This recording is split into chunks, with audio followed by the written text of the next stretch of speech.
Alors pour faire ce cache-colle version XXL avec des petites manches, donc je vais utiliser de la laine qui se tricote normalement en 3,5-4, mais je vais les tricoter donc en 5 pour avoir une bonne souplesse.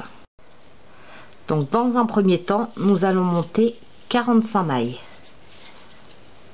Donc il faut impérativement monter un nombre de mailles divisible par 5 pour le point que l'on va utiliser. Donc on monte 45 mailles.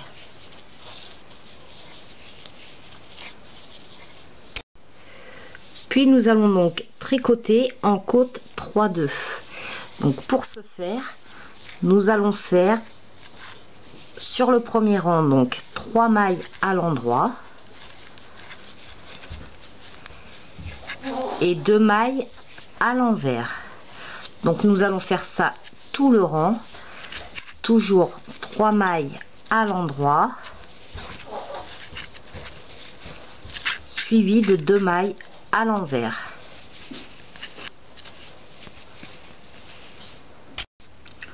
Pour le second rang, donc en fait nous allons prendre chaque maille comme elle se présente. Donc comme on finit par 2 mailles à l'envers, et ben là on va commencer du coup par 2 mailles à l'endroit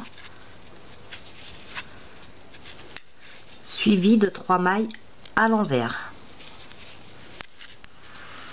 Donc on va faire ainsi tout le rang, toujours 2 mailles à l'endroit, 3 mailles à l'envers.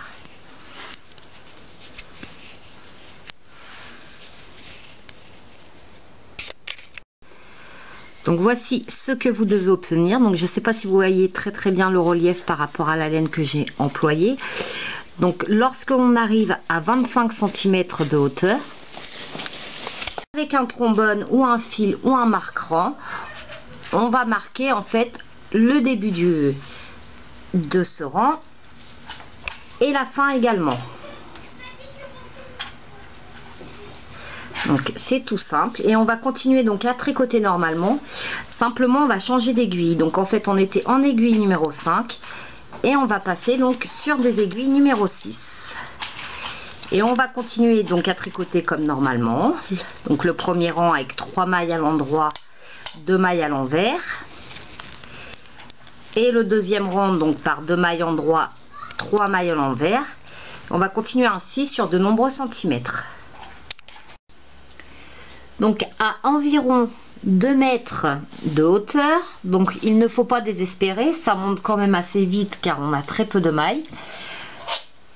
Nous allons donc retricoter avec nos aiguilles numéro 5. Donc on tricote normalement comme on a l'habitude de le faire, mais on reprend nos aiguilles numéro 5. À 25 cm de haut, donc après le dernier changement d'aiguille, nous allons rabattre toutes les mailles.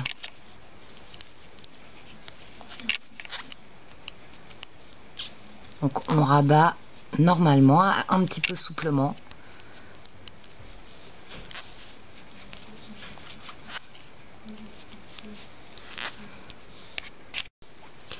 Lorsque toutes nos mailles sont diminuées, donc en fait chaque extrémité on va la plier en deux et on va faire une couture donc sur une quarantaine de centimètres. Donc on coud jusqu'ici pour créer nos manches. Ensuite ce sera terminé. Donc voici comment faire une écharpe XXL avec des manches.